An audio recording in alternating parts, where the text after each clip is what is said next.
Parade of Homes? So Canyon County, we're expecting to be, I think we've got 9 live parades, and we're kind of rolling something new out this year, which is a hybrid setup where we've got virtual and live homes. Interesting. Yeah, we were kind of struggling earlier this year. Obviously, new starts are down. Builders aren't putting houses in the ground. And so the virtual was kind of an attempt to salvage the parade. But luckily for us, the builders stepped up. We were able to get to, I think our minimum was 8 homes.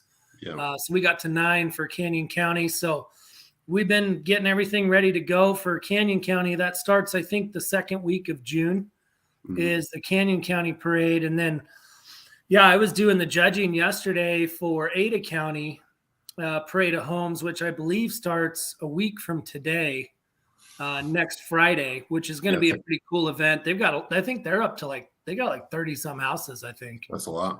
Yeah. Let me take a second here real quick to just introduce who's telling us about the Parade of Homes. We've got Tyler Bosier here. He is the owner of B&B Custom Homes.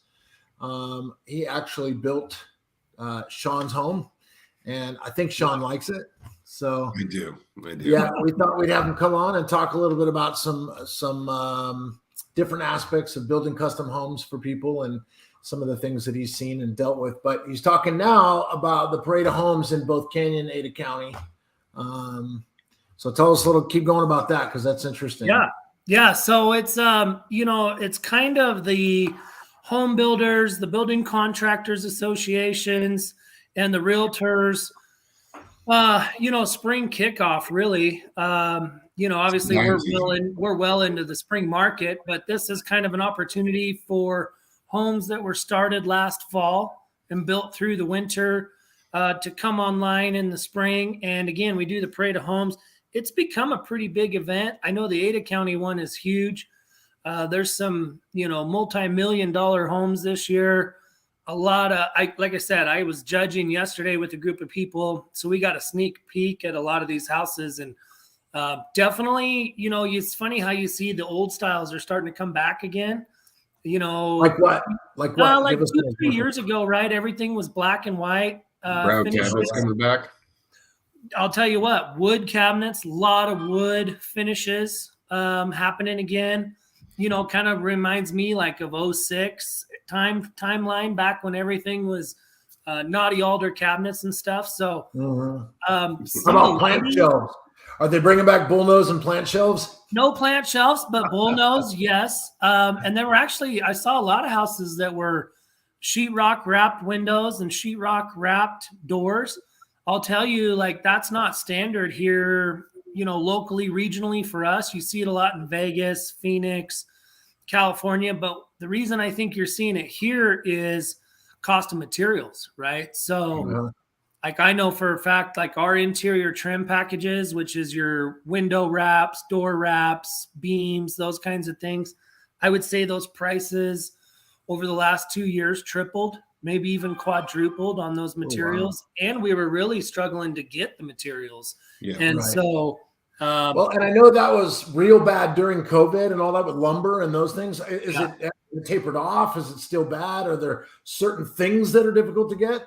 I'll tell you what, man, based off of what I'm seeing out there, I believe that all of the supply channels have freed up. We're not hearing horror stories anymore about, like, some of my big ones were appliances, trim, garage doors. I mean, we were moving people into their houses last year with temporary garage doors screwed to the wall. You couldn't use your garage until your doors showed up 3 months. But you had to have one to get your C of O, right? Correct. Yeah.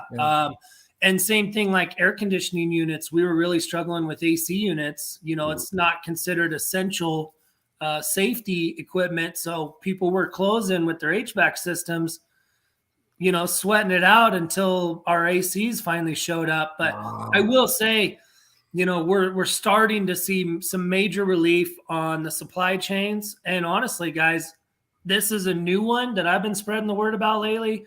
My prices are going down again.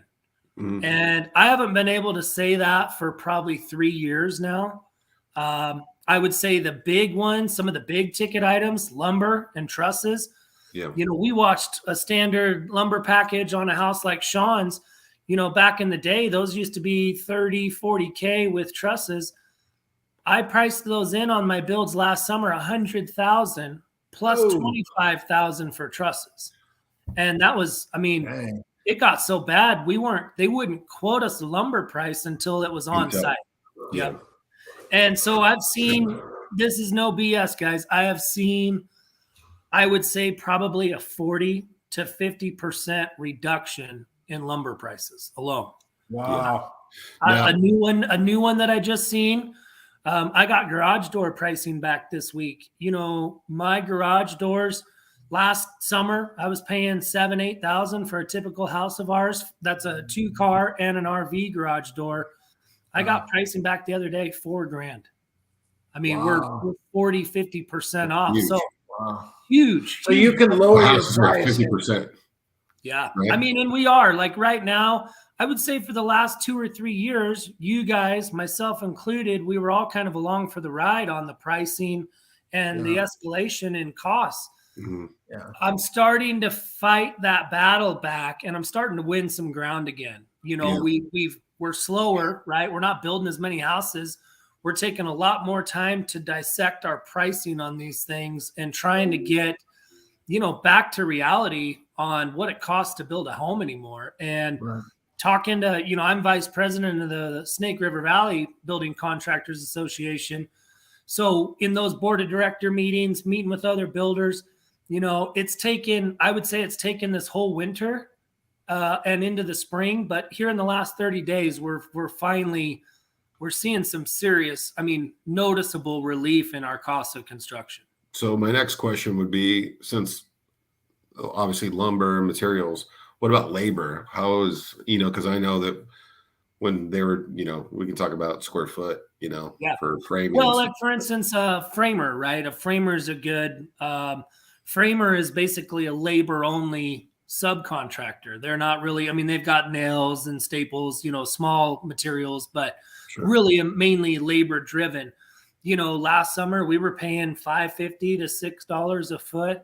I heard yesterday on a custom home, one of the builders I work with, he got some framers on site the other day for $4.10 a foot. So, you basically, what did it go up to when people were just slamming houses up? $6 to $10. Ooh. To $10 a foot. So, I was a framer my whole life before I got into building, and I couldn't get framers on the job site because everybody was too busy and I wasn't willing to pay that much cost, and so we let some of those sit. That $4 a foot range that we're getting back into. I know some of the smaller tract home spec builders are into the $3s now. If you think about it, on a $6 a foot high, that's a 30% relief down to $4. You know what I mean? So again, we'll take it. I will say labor, my subs are still paying the highest they've ever paid on labor. I don't think that is necessarily going to unwind either. I think those labor prices, there is still enough demand on the commercial side, and there are still homes being built that, there's still high dollar wages being paid out. Really, the relief we're seeing is the materials. Right. Oh, interesting. Yeah. I'm curious on the parade home front, to back up a little bit.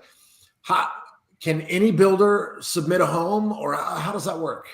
So the parade of homes is put on by the local building contractors associations in work with the realtors associations. And so you do have to be a member of the BCA to participate in the parade of homes. Ada County has actually gotten so big that if they have too many entries, I believe it goes to a draw. So they draw names, kind of thing. Yeah, so they draw names to see if you can, put a home up. Canyon County, we're a little bit smaller BCA, obviously a smaller area. We average kind of that 12 to 20 some houses per year. Again, you got to be a member of the BCA. You have to have built, I think it's 3 homes and been in business for a certain amount of time. But, if you're a developer and you're realtors, everybody's members, that for that community and stuff. Yeah. Like for instance, I was going to do a parade this year. I totally chickened out. I'm actually the Parade of Homes chairman for Canyon County. So between all that stuff we had going and timing just wasn't quite right for us, we're kind of bummed we're not going to be participating this year, but it's going to be there's some really good homes going in. And typically the homes that are put out there for the Parade of Homes are kind of like their premier stuff. It's not like, it's usually pretty special, I would say. They are. It's a showcase. It's actually what it kind of started out was a showcase of new models, right? Mm-hmm. So builder, that is one of the requisites for building in the parade. It can't have ever been, that model can't have been built before. So it is new models that we're showcasing, new floor plans, new ideas. And then, like you said, a lot of the homes, they're all price points. They're, starting home price points all the way up to the $2, $3, $4 million mark. And they don't give you the prices when you're judging. Like Correct. You don't know exactly what price point you're out to go judge. Absolutely. I was taking some guesses yesterday. We were guessing we were probably in that $1.5 million judging category, somewhere in there. Really cool houses. There's one thing I like about doing the judging and stuff is you get to see communities out here that otherwise I wouldn't ever see in my day-to-day. Right. And there's some, Idaho, Boise's cool, man. There's some amazing communities, like one out behind you, Shaun, Dry Creek area and Cartwright Ranch and stuff. I'm amazed how big that place has gotten. I know. You like it was nothing over there. Yeah. Nothing. Yeah, it was for years. We were talking about that in the ride yesterday, but it's really cool. Like you said, some of those homes, there'll be hundreds of people walking through. They are doing ticket sales for the Ada County. Canyon County, we're not going to do ticket sales this year. It's open to the public. But I would encourage anybody, if you've got an afternoon or an evening to burn, I think it runs till 8:00 at night. Man, go check it out. I told my entire team yesterday, like, hey, you guys grab your spouses, grab your friend, whatever. Go check out the Parade of Homes because there is, some of the stuff that these guys were showcasing this year, pretty awesome. I heard you were getting together like a booze bus and you were sending out some invites and stuff. And I'm trying to get my guy over at Bay Equity to front the bill. Put the bill. Right? Yeah. And then we're all invited. Dan, you're in. I'm in. I heard it was going to be a bar bike, and I'll tell you what, I'm not going to do. I'm out there. But there's exercise involved. Yeah. You can't even get a buzz going. Yeah. No. But we're excited. Spring market, you guys know we all talk about this stuff every day. Inventory's low. I think a lot of builders have pulled back. I had some meetings with City of Nampa, City of Caldwell, City of Middleton, which are all suburbs of Boise, right? New residential permitting, those guys start their fiscal year in October. So they're already into Q2 for them, right? Last year, we were talking numbers, single family permits were in the 14 to 1,500 range, number of units. So far this year, City of Nampa was reporting they're at like 60. So, you're talking, these guys are reporting we're 70% off on new permits. In a lot of these jurisdictions. Is this like the builders kind of just filling out like the appetite kind of for? I think last year you saw a lot of builders dropping prices. I heard about builders stuck with inventory or at a minimum cutting checks at the closing table, to get inventory unloaded. Obviously you don't want to, that's not a very good business plan. You're not going to continue to keep doing that. I know speaking for myself, not some of these other guys, about this time last year, we started really pulling back pretty hard on permitting, lot takedowns, new starts. And I'm thankful I did. Our market did slow down. It did get a little weird there for a while. I think that you're starting to see, obviously it's spring, people are starting to gear up, but I also, we've been dealing with this for a year. I talk with you, Shaun, all the time about feds and what are they going to do? At some point we need to be ready for homes to get ripping and sales to get going again here. Yeah, right. I believe if rates drop a point, we're not going to have enough houses to sell. And the problem I'm up against, guys, is like if we believe that there's a spring market next year, let's call it a year from today, I need to be planning those houses right now. Yeah. Because what used to be a 2-week building permit, a 90-day build cycle, and it was sold before it was done, we were in and out in 4 months. Nowadays, it's taken us 2 months to permit, maybe 3, and then we're 6 months on a build cycle, best case scenario. Carrying that for that long too. Well, and just like you said, if I start homes this summer, those homes won't be ready until spring anyways. And so I think go ahead. Sorry, go ahead. When you're done with that, let us know what it was like during the rush, the madness of 2020 and 2021. Man, I'll tell you, it was madness. I would say 90% of my clients were out-of-state buyers coming to town. I think a lot of that was driven by the lockdowns, of course, and people wanting to get out of the cities, right? Different motivations. Yeah. Yeah, a lot of motivations. A lot there. of things and very similar motivations between the people. Yeah. And I'm a local guy. I was born and raised here. And you actually can you achieve the native sticker on the back. I'm native, man. I'm gonna get that. Wait a minute. You don't have to just be here for 5 years. I just put one on my car. Is that? You're good. Your grandfather did. Yeah, totally. Yeah, I mean, you're right, man. It was a wild ride. When COVID first hit, a lot of the lenders and a lot of the banks for the construction loans for us builders pulled back and honestly stopped funding, right? So that's how weird it got. I mean, I remember there was 2 or 3 months because they didn't know what was going to happen. Nobody did, right? Right. Yeah. But once it took off, it just like a springboard just shot everybody into business and it started going crazy. What was like you said, 2 weeks to 2 months to permit, et cetera, et cetera. What was it like back then? It was hard, man. It was really, really hard. I mean, I was running a team of 5 superintendents, 2 project managers, our realtors, our office ladies, just trying to manage the chaos. And then, like we were talking earlier, the supply chain issues, right? Yeah. Trying to build any type of schedule or promise any type of a delivery date to our clients. We had to go in and change a lot of verbiage in our contracts. This is an estimated completion. We have no idea anymore. You have to be finalized. Yeah. Yep. And so it was trying to manage. And then the increases, right? We had people that were under contract to buy homes, like you said, right after things kind of freed up and it was time to get going. But then the pricing increases hit, right? Yeah. I mean, some of those jobs, I've always prided myself in all my years of business of being able to really know my pricing. And for the first time in my life, I was off per house 30, 40,000 a home. The choice was either, the buyer pays for that, we split that, or I eat that. Yep. And we did all of the above, right? We ate a lot of those. A lot of buyers came to the table and said, hey, we get it. This is how it is. But it created a lot of drama, a lot of problems. And then like you said, nobody wants to move into their brand new, extremely high priced home and it doesn't have an air conditioner and the garage doors don't work. You know what I mean? Especially here in July. Yeah, exactly. 110 out. So managing those expectations was a big deal. And, I know a lot of the subs, a lot of the builders, a lot of the lenders, realtors, title kind of got burned out.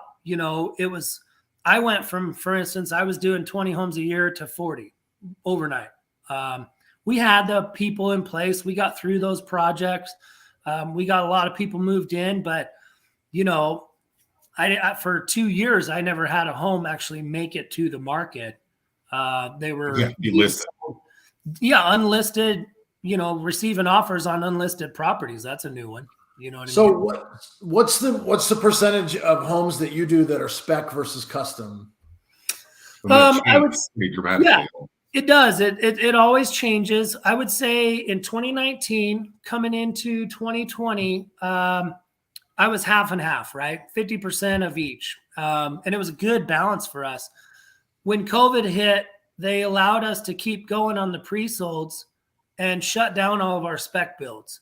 So then we said, okay, well, let's go all pre-sold. So then we started really selling a lot of build jobs. Then the price increases started happening and it caused problems. So we kind of pivoted back to spec builds and not really we wouldn't allow a home to be put under contract until honestly, like final touch-ups, because we didn't know what the price was. I mean, honestly, trying to follow what our pricing had become. And we were leaving a lot of money on the table. So we would wait to list those as finished specs, If you're not going to get the price of lumber until it's delivered, I mean. Exactly. Yeah. And then, like you said, for builders, I think, I'm speaking for myself, but for builders, I think it made everybody pretty gun shy on going into contract, even on selections. You take people through for selections, and then a month later, you find out you can't get them. 60% of the stuff they picked, you can't get. Right. Yeah. Yep. Can't get the backsplashes, can't get the cabinets, can't get the windows, can't get the right. Can't get the dishwashers. The carpet's gone. No paint. And I will say, like it's kind of surreal looking back on that, because we're in a different world today. Materials are available. Those timelines are back to normal. Appliances was one of my biggest issues. We were stockpiling them in a Connex box that was hidden and nobody knew about it, so that we could ensure we had appliances, because some of those lead times went to 12 to 18 months. Yeah, we were robbing Peter to pay Paul. Now, if I put that order in, Have got it in 4 days. Yeah. I remember waiting 6 or 8 weeks for my dishwasher. Yeah, exactly. Yep. So let's talk about what it takes to build a custom home. So, and I mean that from a customer, a buyer's perspective. So somebody calls me and says, "Hey, Dan, we're looking to build a custom home. Who have you got?" And I've got my list of 4 or 5 guys who do 4 or 5 different things. And I call Tyler and I say, "Hey, B&B Homes, I've got a client who wants to build a 4,000 square foot home on a lot in Spurwing Greens." Let me see. I have I think I have a document here. So this sort of, can you walk us through sort of what the path is with you? Yeah, absolutely. So like you said, we make our introductions with the builder, shop out a builder. When clients are shopping us out, we're shopping them out too. Builders have a lot of questions. Have you done this before? Have you been through the peaks and the valleys? Building a home takes a lot of patience, a lot of time, a lot of days off of work, design appointments, walkthroughs, a lot of decisions. Probably, especially on a custom build, it gets a little overwhelming, to be honest. So we have our introduction meeting, right? At that point, we would want to have somebody secure financing, or at least be pre-approved to be having the conversation and going down that road. From there, all builders are a little different. You've got builders, for instance, me, I've got, I would say, probably a dozen to 15 of our floor plans that we build. And then within those floor plans, you can make additions, deletions, add RV garages, bonus rooms, upstairs, bathrooms. So I do allow a lot of customization in my plans. We can also do a full custom design build with our draftsmen. So we can start from the ground up. So they give you the ideas. We want to make sure we have a solarium, and we've got a breezeway and this, that, and the other, and you guys can put it all together. Tyler, tell Dan about the real quick, but typically your floor plans are typically somewhere between like 3,000, maybe a little less, to 4,000. But you're doing like something that's like 12 or 14,000 or something like that right now. Yeah. So like our builds, we are full custom. I would say my average homes are 2,500 square foot up to about 4,000. But we have a custom, for instance, right now, and they're not doing a solarium. I might have to call them and give them that. See if they can throw that in. We see if we can throw that in. Now, this house does have an indoor pool. It's got an indoor basketball court, boys and girls locker rooms, drinking fountains. I mean, this house is going to be stunning. It is. It's all in under the roof deck. It's 14,000 square feet. 9,000 square feet of living, and then 3,000 square feet of sports. What subdivision? That's going to go into Weatherby Estates. That's a new subdivision that we developed. Actually, we've been working on the last few years.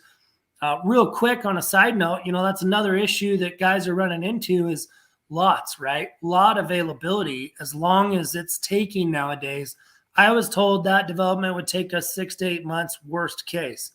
I just recorded that development 2 weeks ago, and it took us 2.5 years.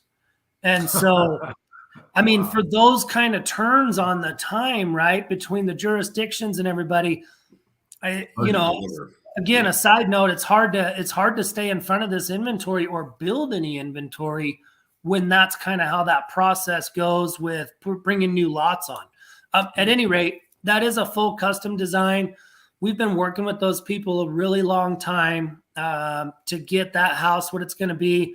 We're super excited. That'll be about a 12 to 18 month build.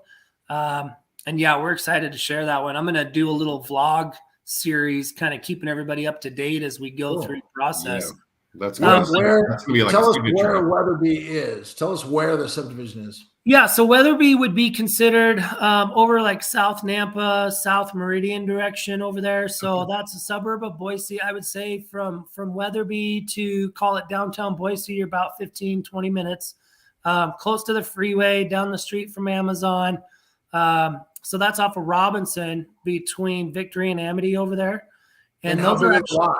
those are 1 acre lots over there. And they're so all going to build with you. I hope so. I did. Yeah. We sold off a couple of those lots to some of the other builders we work with that build custom. And really that was just, we're trying to get this thing jump started and get it going.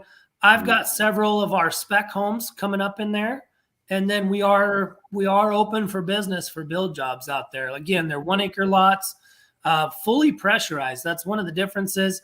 Most 1 acres, you guys know, you can only irrigate a half acre of that off your well, is the law here. So we spent the extra money in the development to bring in pressurized irrigation. So those are fully landscaped, fully irrigated lots. And we are allowing like outbuildings, shops, that kind of stuff. Oh, cool. Yeah. If you're looking for something like this and you think you might want to use B&B Custom Homes, give me a call. I'd love to put you together. Tyler's Yeah. been trying to sell me Sean for would love like to a year. lend you the money to do it. Yeah, That's right. That's right. Tyler's been trying to sell me for a year on it. So I keep telling Sean, like, you need to get out there and he can spread his wings a little bit, but he's got a pretty sweet house where he's at too. Yeah. You know. We're in a good spot here. I also live in Legacy with Sean. Do you? although Okay. Yeah. Well, That's he a lives- gorgeous he- community. It is a nice one, but he lives over on the a little more custom side than The high it's roller. Okay. High It's roller. awesome. Yeah. hey, it's that's awesome the to price be you here. pay when you move about 6 years ago. Yeah. Right. Yeah, right. I So- wanted to jump back in here. So, Yeah. Yes, real quick, please. right? So, people pick a floor plan or we design one. We can do our red lines back and forth with that, with the draftsman. Once everybody decides, hey, we're done making changes, we're going to have our final meeting, sign off on those floor plans, and then we're going to move to contract and our purchase and sale agreement. So at that time, all aspects of our contract, our warranty, our standard sheet, all of that kind of goes into that. We're taking buyers' earnest money and non-refundable consideration as part of the contract. At that point, I get to work on submitting engineering plans, permitting, all of those things. My project managers, my interior designers will shoot out their intro emails and they kind of start taking over with the clients as far as selections. We do 3 or 4 on-site meetings. If people are cool and we like them, we'll do more, right? But at a minimum, we're going to do 3 or 4. That's an electrical walkthrough, framing walkthrough. Once we get through sheetrock, we would do a trim carpentry walkthrough where we lay out beams, window wraps, all that kind of stuff. And then final walk, we would do landscaping. And then basically, once we're done with the landscape walkthrough, we tell all of our folks, and this is good information for your potential buyers. I'm a home builder, and I'm here to tell you, encourage your buyers to get a third-party home inspection. Oh, of course. You know what I mean? I look at that. I go through 30 inspections along the way of building a home, but I just think there's immense value in third-party home inspections. And in fact, even on my own projects, if a buyer doesn't want to do that, I do it anyways from a warranty standpoint. We want to make sure we're paying top dollar, buyers paying top dollar. We want to make sure the work we've paid for is top notch. Everything's hooked up right. Everything's done right. So again, our buyers go through get their third-party inspection, and then we're basically doing our final, what we call an NHO. So that's new homeowner orientation. Yep. And then we show everybody how everything works. We get our certificate of occupancy, and we're off to the closing table. That's when a guy like Shaun does all the magic, and somehow everybody gets paid and gets a house. I don't, Shaun can take it from there. But I ain't gonna help move in. We had title on last week. Explain all that. Okay. So, yeah. So Shaun, you won't be helping move, or no, I do not help move. I thought you just bought a truck just for that. That's the only reason I don't buy a truck, is I don't want to help anyone move. That's smart. That's very smart. Yeah. You can't fit a king size bed in the back of a Genesis, right? No, you can't. We're on top. Yeah, you got plenty of power in that thing. But if you did that in Idaho, you'd fit right in. Totally, it'd be totally normal. Or if you strapped a big Bobcat or something to the back of it. Yeah. The Lamborghini with the Bobcat on the back. Yeah. Yes. So, hey, Tyler, are there any jobs that you have done that you're particularly proud of? Is there something we can show? I can look it up on HomeSnap. If you gave me an address, if there's something that you thought, oh man, here's one that I really want to show. You have something like that? I do, man. It's I tell you, it's so funny. I'm trying to think. I like the one on triathlon that you did like a few years ago. Oh yeah, I think that was 1370 triathlon, and I think that's T. Yeah, I got it. You got it. I got it. 1370. I do want you guys to take note of the address on the house that's on the screen right now before I get to this. 1370. Big Wood. I mean, what the? All right. Who's naming the streets over there? No photos. I got to look it up on realtor.com. Yeah. And then we did a video on that house. Like you said, we did. That house was really cool. It had a waterfall out the back. It was a waterfront property down in Eagle in Legacy, where you guys live. Street over. Really a cool house. Like you said. What model is this? This would be. The Coastal this is the Coastal Passage. Yeah. So this is one of our bigger models. It's pretty grand. What you're seeing in that picture right there, that's just the entryway into the living room. Yeah. This one's got that huge 16-foot slider that we do on a lot of our view properties or waterfront. How high are these ceilings? How high are the ceilings here? Everything in here is 10 and 12 foot. Beautiful. So yeah, this one's got, all bedrooms are full guest suites. So walk-in closets, full baths. This one's got a double tiered. That picture right there is the upper tier of the beach. And then there's a waterfall that wraps around it. And then there's the lower tier down by the sand, outdoor fireplace. These people actually went and put heaters in the ceiling as well. So their entire back patio is like conditioned space. It's awesome. Are there also dropped in a whole bunch more rock after they bought the place too? Yeah, I think so. Yeah. Are there screens that pop down on the outside of these beams? Yeah, I think they've gone in there and done a ton of retro. We didn't have them on there, but I think they went in and, like you said, made that. They put carpet or throw down carpets on the concrete. We did another house like this out on Timberstone on the golf course, and same thing. They've basically turned it in an outdoor living space, but we have this Coastal Passage is a really cool house. And then there's a smaller version of this that's anywhere from like 2,600 to about 3,100. And that's our Fay model. Same thing. They're some of our higher end models, higher end kind of finishes and stuff. I'm trying to think, how long ago was this one, Shaun? I want to say probably 4 years. Yeah, this was about 4 years ago. So you can see a lot of blacks and whites back then, right? Yeah. Is this a true porcelain tub? That's a freestanding, porcelain, black outside, white interior. And then we did the stone caps and everything behind it. Your doggy bath. Gotta have the dog washing station. This is really nice. Yeah, the dog washing station's pretty awesome. But yeah, we do a lot of, pretty unique custom build stuff. Another one, which we don't have photos of right now. And it's all single story, which is also kind of unique too. Yeah. And it's got an RV garage too. Yeah. Right. Yeah. Yeah. Yeah, and they put gates up in the front entry because the entry to even the outside exterior to the door is pretty spacious, right? It's pretty massive.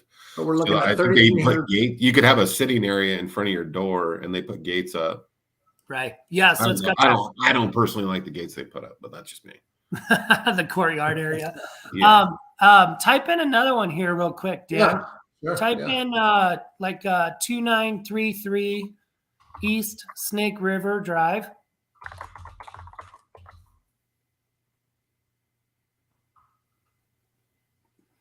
And It's in Napa. yeah, sorry, Nampa. Yeah, it's Napa. Was it ever listed? I don't know. It was It doesn't look like it. Doesn't look like it. That was our 2019 Parade of Homes model. I'm sure you've got a website for it or a video or something, right? I do. Yeah, all of these are on our website as well. I think I'm familiar with the address. Yeah, that's Custom Homes, www.customhomesbb.com. Good typing, Dan. I would have butchered that. So actually, real quick, this picture you guys are looking at, so that's a house that we actually have listed right now. This is a Crestview model, and this one's down in Star River Ranch. Star River Ranch is gorgeous. Sweet, you know, this is a half-acre lot, and it's a creek front lot. A little more on the modern side. But let's see, if you go into home models, and then this second row down far right. Oh yeah. The Faye? Yeah. The high peak faith. So this is this is just a unique house that we built. This was our 2019 parade house. Got the wood exteriors and stuff. That roof pitch is an 1812 roof pitch, huge, which is a little different, but that's an RV garage built in there, 42-foot deep RV garage. No snow's going to stick to that roof. Yeah. You guys should see me trying to put Christmas lights up on those things. You have a lift, right? Yeah. Oh, this is the entryway. Yeah, the entryway. Go one more picture here, Dan. Yeah. So that's the front door coming into this house. And it's a huge entryway. It is.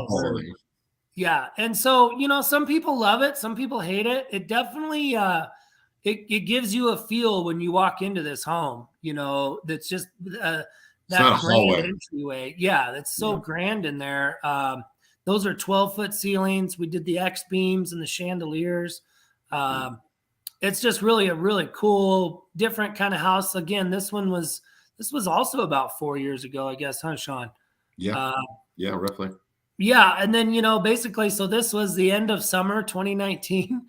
And then from about March of 2020 on, one of the biggest problems I had, guys, is we were building homes like this every day, 10, 15 at a time. And we were never even able to get pictures of them. People, we were moving in before you could even get it in the next day. You know what I mean? And so, but this is kind of just gives a feel for like our range and kind of what we do. Go ahead.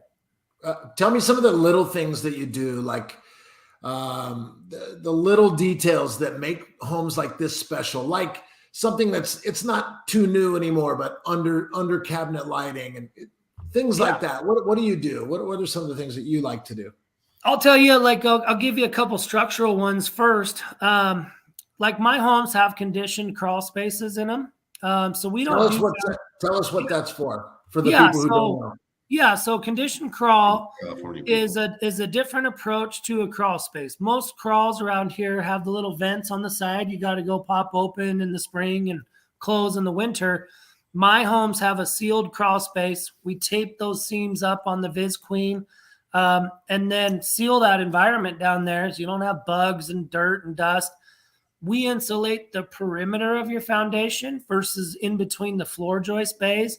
And then we have what we call a fan tech that runs 24/7, and it's constantly bringing cross flow air through that crawl.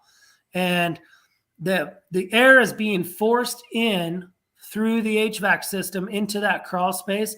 So it actually creates, in the wintertime, for instance, if your house is at 70 degrees inside, but it's 10 degrees outside, you're 40 degrees in your crawl space. There's a huge temperature switch between the two. You know what I mean? And so that's this thing here, right? Correct. Yep. This isn't your house, but it's one that I was just in. Yep. That's a Fantech system there. And so again, that's drawing air from your crawl space and then exhausting it out your roof. But in doing so, it keeps mold, microbial growth from happening. I started doing it as a framer. I hated it because it's a lot of work, but I started doing it because as a builder, the energy value that we get from the conditioned crawl, and then we do an upgraded U value on our windows, fully insulated walls, insulated ceilings, insulated garages, insulated garage doors. That's all in an attempt. I don't pay for the HERS rating, which is an energy index rating, but our homes are HERS model. Expensive, right? It's expensive. High efficiency rating system or something like that. Yep, that's exactly right. And basically, what that boils down to is the buyer's monthly utilities, right? We spend this money and make these a standard in our house. Other standards for us, I use Bosch equipment. A lot of guys around here do. Mm-hmm. And then we'll upgrade if people want fancier stuff. I do a lot of Thermador as well. Go back real quick. I will. How long did it take for you to shove all those pieces of wood in there, Tyler? I'm going to be honest with you guys. I went and bought pest-free wood bundles of firewood. And I would say, Shaun, you nailed it. It was probably a 5-hour process. Oh, yeah. Geez. But so also going back to the insulation stuff, that's in my house. Absolutely. Yeah. That's in your house. Yeah, I can attest to heating and cooling and all those things. Yeah. And then another one to go with that, all of our heating and cooling equipment is 90 to 96% efficiency rating. So is that the best that is out there, or is that just right near the top, or how does that look? That's right near the top. There's other systems. You can do mini splits, stuff like that.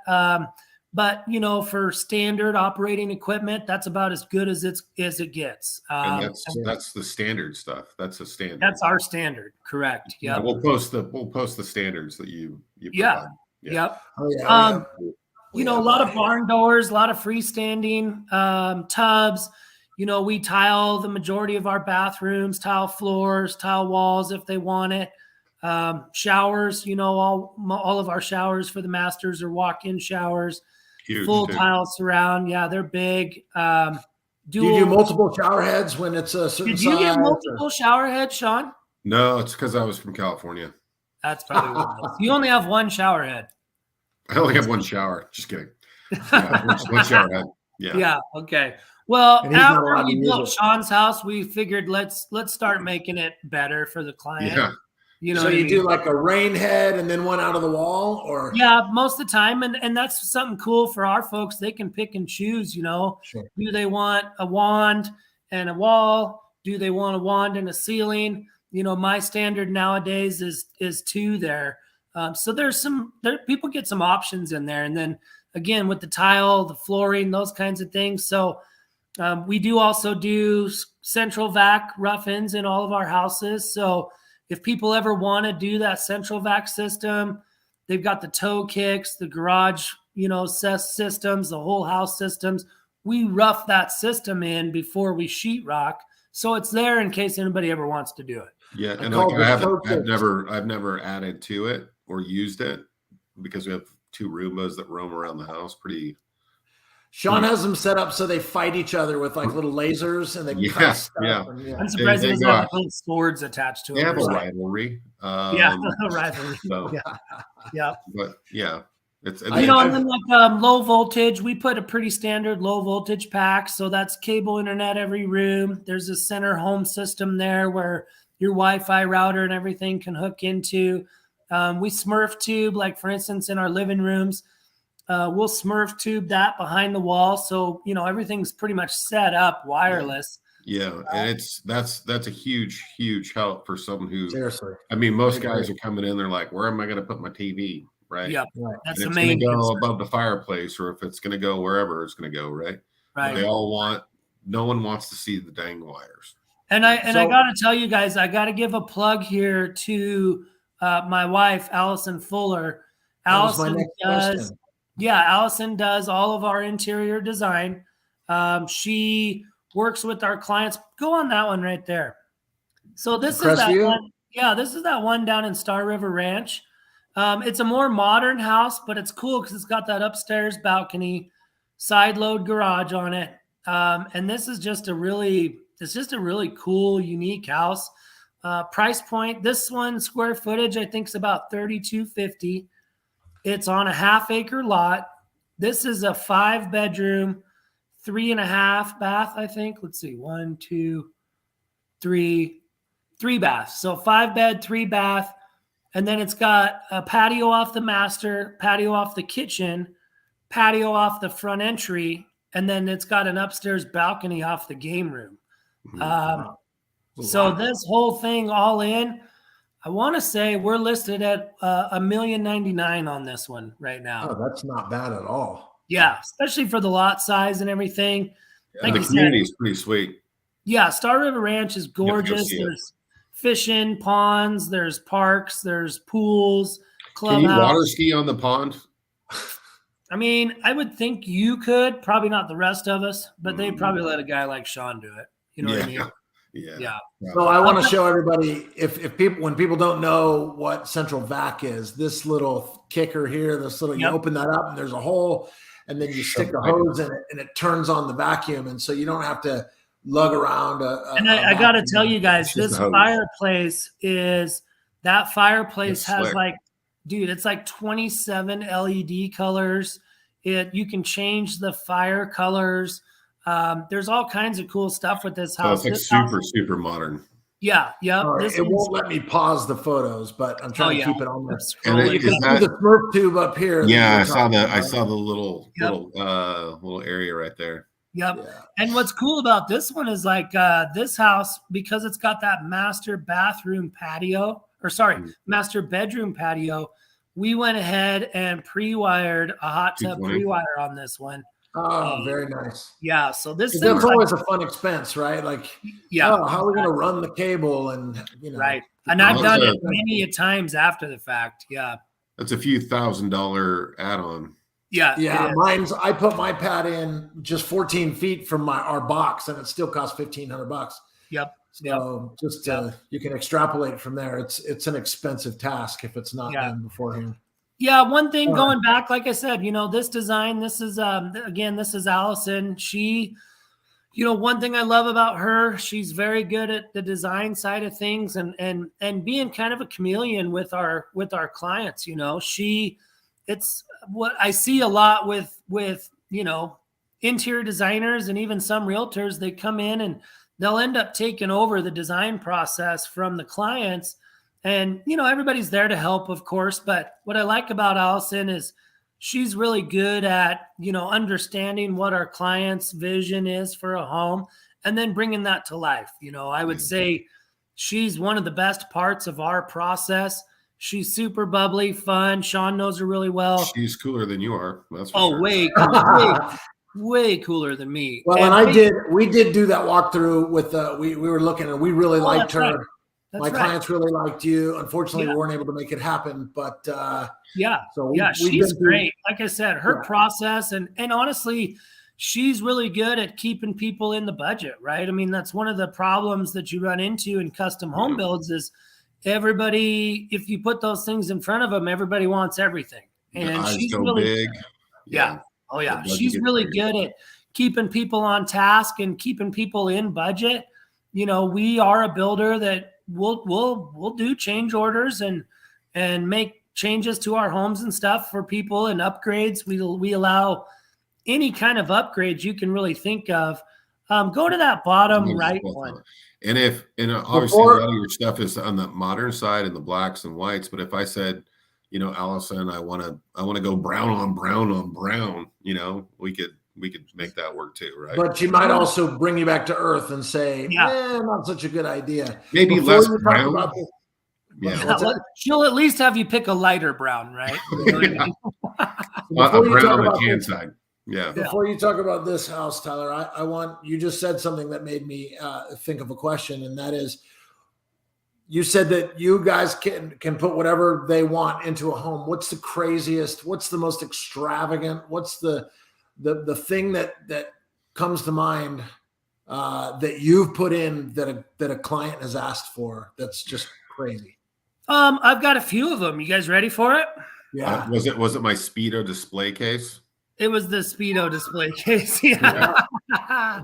Yeah. And he's got all these weird little miniature trophies. I don't understand what the trophies Those are participation trophies. Oh, is that what it is? They count. So we've done some really cool things, man. Like we have built out, for instance, wine rooms. You know, like we built one guy we built a home for.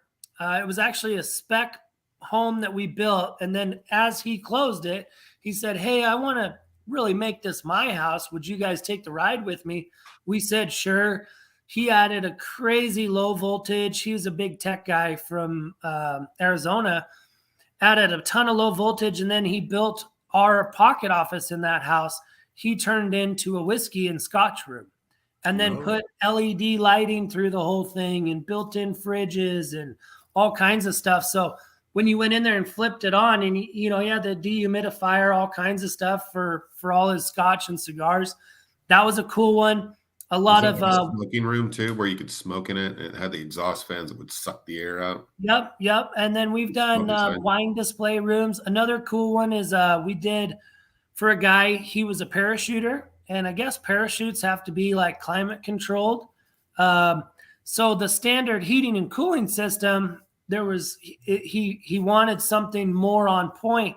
So we actually went in, built off the back of our RV garage and turned that into his storage / man cave, and then put mini splits and built out all the parachute racking and stuff so that he could climate control and humidity control that parachute room.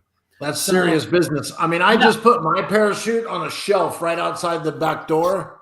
So, okay. There you go. I don't know Good to go. Hopefully it opens, right? I hope it opens next time. Yeah. Yeah. But, and a lot of the stuff we do too is we do a lot of build on your own land. So I think what we get into a lot of is building, for instance, this house that you have pulled up here, that's a standard subdivision lot. Where it gets interesting is where we take that house and build it on like an acreage lot or a custom lot where you've got substantial fall front to back or left to right. We build a lot of homes with elevation on the lots. So we're dealing with rock walls, engineered landscaping, those kinds of things that, really kind of add some pizzazz to the models. We've done some cool ponds, waterfalls, those kinds of things exterior wise. This house here, actually, the back, what we call flex room, one of our clients had us come in and build in stadium seating in the flex room and build that as a theater, basically. So it was kind of cool. You walked in the door. Are there pictures of it on here? Yeah, this will show the room itself. If you just keep going here, I'll tell you. Not the actual stadium seating. Yeah, but on his, like you said, we over-framed the entire subfloor, and built a catwalk on this thing. Look at the size of that pantry real quick. This model, this Vivid Sky, has one of our biggest pantries. That doesn't even show the right-hand side of the pantry, which is mirrored image of what we see here. But at any rate, we call it a flex space. Some people make it a bonus room. Some people make it a theater room. With those guys, like I said, we did surround sound. We did the projectors from the ceiling, all that stuff, and then built the stadium seating and put the electrical in there so that all of his chairs. So this is that flex space. Yeah. Go back one more. One more? Okay. Yeah. Okay. So that kind of gives a feel like this room's like 20 by 24. It's huge. Basically, as you came in that door, you stepped up on 2 steps to a platform, and then every 6 feet coming towards the front, it's staggered down. Yeah. Yeah. And so he had his popcorn machine, vending machines back towards that door. Like a wet And bar then- kind of thing. Yep. And then the screen was to the far left of this picture, and did a projector up there where the ceiling fan is, and then did all the electronic recliners. And I mean, it was awesome. So if people can think it up, like, we love that kind of stuff. It's better to have it well thought out in the beginning, though. Totally. This is all about re-engineering because it's carrying extra weight and so on and so forth. Absolutely. Right? Yeah. And that's a big part of, like you said, our design process. I'll give another plug.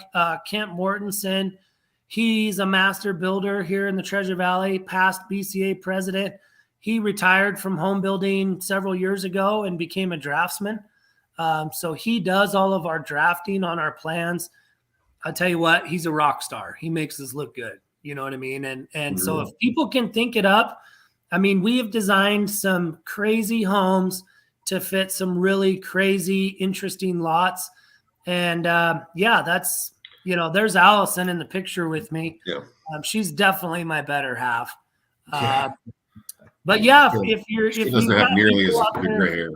Yeah, if you've got people out there watching, tell them to give us a follow on Instagram. She's constantly posting stories out on the sites, out at our big shop and barn area where our office, and we've got horses and cows, and she she documents all of that, as well as all the stuff we do on the building side and in the BCA side as well. So also talking about unique things. One of the things that I think personally is unique that you built was the barndominium. And I know that that word has come up quite a Look bit. At this I've had a lot of conversations about it. Look on that picture to the right there, Dan. Can you? That one has the pool, right? That one's got a pool in it, yeah. And this was a custom design. So this is another kind of setup for us. These people had their plans designed, drawn. They had the lot, and they needed somebody to bring it to life. She had every selection, picture, color, everything picked out, and just needed to get it going. Megan, I got to give her a plug. She's the homeowner here. Awesome person to work with. These guys built a crazy house. We were able to really, this one's cool. It's a very unique design, nothing like anything we've ever done before, but those kinds of things, we're all about, right? If people can think it up, we want to help them get there. And you've built homes with pools. I mean, that's lots of pools. Yep. In fact, we've got, this will be a new one for us. That big house we're getting ready to go on, that's an indoor pool. Yeah. So one thing we're working on there is we've got pool room mechanical engineering, right? So it's not just as simple as putting a pool inside the basement. We've got to get it dehumidifiers put together, heaters, coolers. There's substantial work that goes into that. Lucky for us, we've been doing this long enough. We're crossing those T's and dotting those I's as we go. Cool. Yeah. Well, it sounds like if building a custom home is something that somebody's into, that you guys would be a great call to make. I appreciate that. Do you have any pictures of the barndominium? Man, go to, is this our page? It is. Well, Custom Homes, BB. So I love this dishwasher. Yeah, gorgeous. Yeah, this. I wonder if she's got. Scroll all the way to the top. I think you can find them on our Facebook. I know she really likes to keep our Instagram very elegant, and the shop barndominium is my masculine barn. So is it what you're sitting in now? It is where I'm at now. Yeah, like you said, this is the barn dough here. Very cool. The property out front. How many horses? How many acres? How many? So we're on 3.5 acres out here in South Nampa area.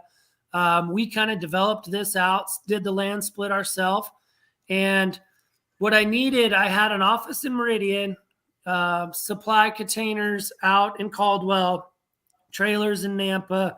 We were kind of spread out all over the place. So we decided to build this barndominium, and we did the whole thing in black and stained grade timber. Basically, it's 7,000 square feet. So 2,500 of that is the horse corrals and stuff. Are you able to pull up our Facebook? Dan? Yeah. 2,500 square feet of that is the corrals and stuff. And then there's a 1,200 square foot shop. There's a 2,000 square foot covered parking area. And then there's the apartment here. Oh, look at that. That's Coco. I got to give Coco a plug. That's our job dog mascot. Yeah. Very masculine. He's a very masculine dog. He's the light of our world, basically. I know. He's been around for a while too. He has been. Yeah, I figured she'd have some photos, but she might just be running them in our stories. Oh, there it is. That's the barn. Yeah. Yeah. Click on that bad boy. Yeah. Oh, that's nice. Yeah, it's like you said, office. Yeah, we had to put the little BB touch on there. That's a nice touch. I think that's so. I got to cool tell you guys, I got to give myself a plug. Those barn doors, we were looking online trying to find barn doors. Well, those kits are like $15,000, and so we built these by hand ourselves, and I love them. They turned out awesome. You can buy the barn door hardware at Tractor Supply, and then we had the little bees made, but they turned out really cool. Yeah. Well, the real question is, are these Scottish Highlands? So those are actually my Corriente. Those are my roping steers that we use. Okay. So we have horses out here. We do team roping, and then we run a couple roping steers, and then so that's the barn area. Chandeliers. Yeah. That's Blue, Commander, and Graham are the three horses we have here right now, and then we run about 25 head of low-line Angus cattle out here as well. Food. Yep. Yeah, food animals. Yep. And I got my office manager, my bookkeeper, I got her on board with all this because, of course, it's our office. This is where we do business. But it's mainly kind of my man cave, if you will. Yeah. Well, or if you're like in the doghouse kind of thing. Yeah. Yeah. If you're not feeling the whole work thing, you can go for a walk, go play with the chickens, go mess with the horses, go walk through the fields. It's pretty sweet. Yeah. Let's see. Can you guys? That's the way to work. Yeah, it definitely it's created a little more relaxed environment. Like you were saying, Dan, coming off the last couple of years of madness, we even on our side, guys, full disclosure, we've gotten a lot pickier on clients and processes and agents. I mean, the whole thing. I think this last few years, everybody we were running so fast and loose forever and just trying to keep up with everything. My last 6-8 months with our team has really been dialing in our processes, our setup with our clients, the client's experience, the agent's experience, really trying to improve what it is we're doing while we're a little slower here. And I think we're hoping it's going to pay leaps and bounds, in the future. So I'm getting ready we're kicking off. I have 5 homes in for permits right now. Mm-hmm. That's going to be kind of our spring and summer here. Those are all in Weatherby Estates in our new development there. Some of the models you were showing there, Dan, are going to be built in that community. So that Vivid Sky, we're building an Addison, a couple other models. And if anybody's interested in that, that's weatherbyestates-nampa.com. And people can get on there. It's got our floor plans. It's got the lots, availability, kind of the community layout. It's going to be a pretty cool. Yeah, there it is. Go into like the availability map. And these are all acre. Yeah, and you can scroll down. And so basically this is a pretty little small, it's only a 15 lot community. But as you hover over those, it kind of speaks to what the models are. It's got our lot prices in there. That green area in the bottom is a big common area with a pond and stuff down there. So if I wanted to just buy a lot from you, is that the cost? Or if I wanted to buy a lot from you and have you build the house, is that still the cost that just goes on top of the build price for the home? Yeah, basically, that's what we're selling our lots for. And then we would marry in the cost of construction for the house. So I think the first 2 against the street right there, just to kind of give you guys a range, Those homes are going to be about 2,400s. Yeah, that's the Addison. I think that's 2,369. We're ballparking that home's going to be somewhere in the 800s. So, that's 2,400 square foot, 3-bed, 2-bath, plus an office and an RV garage on an acre. And we're going to be in that. That's a good price. And then you can throw in a shop, and you can throw in an add-on to the. So what's let's say RV garage right now? What's the add-on cost? One thing you'll notice about my plans, a lot of them have the RV garage built into the design. So like, for instance, that's the standard on this. I would say if people are looking for a range, an RV probably is a $35,000 to $65,000 addition. Same thing. Like one thing cool that we're doing when we run our utilities on these homes, we're going to run the power and our water lines and stuff for future shop use. So I'm setting these up as 400 amp panels that can be split to a future 200 amp panel to somebody's shop. Very cool. Yep. Very cool. Yeah, because I remember during the pandemonium and the chaos of those years that we were just talking about, a Toll Brothers add-on for an RV garage was like $85,000. I mean, it was crazy. Right. And then I was there recently, and it was 60, 65. So 30 to 65. That's a good price. I agree. And that's the only thing I regret about the whole decision making and buying. No RV. I wish I had an RV garage.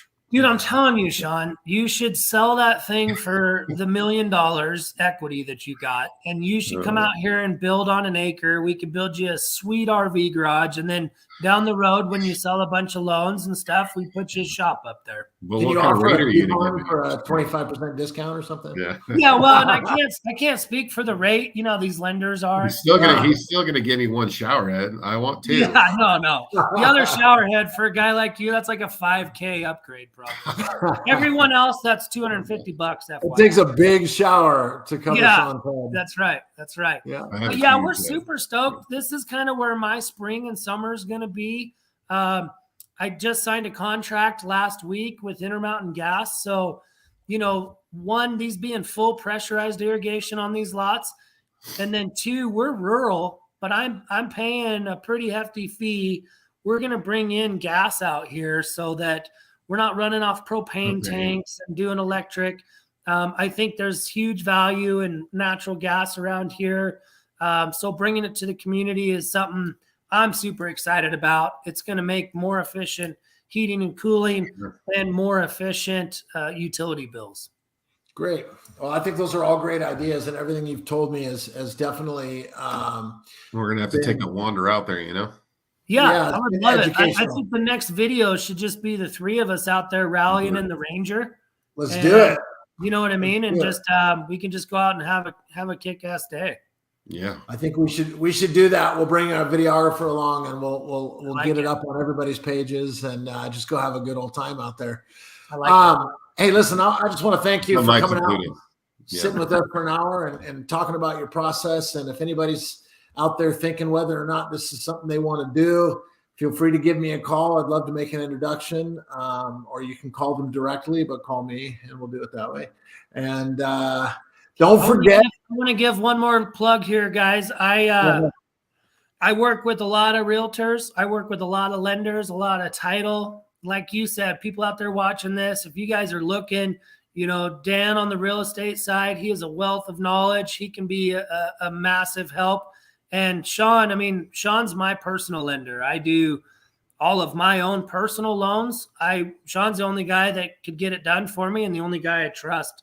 So that's my little plug with you two guys. I've worked with both of you, and I like I said, I speak very highly of my interactions with you guys. So I appreciate it. This has been fun too, Shaun. Shaun's been trying to get me to do this for like a year, and I was like, no, I'm too busy. I got too much going. So I do appreciate that you guys put this together. This has been cool. Yeah. Well, thanks for coming on. I like to pester you. So yeah, you guys. Yeah. About your shower head.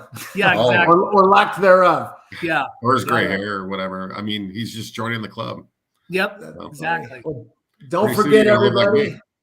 as an outro, don't forget, if you like to shoot clays and you want to get into a tournament for a good cause, you can go to the ambroseschool.org, click on the banner at the top and go in and sign up for the Friday, May 12th, 2023 Sporting Clays Tournament.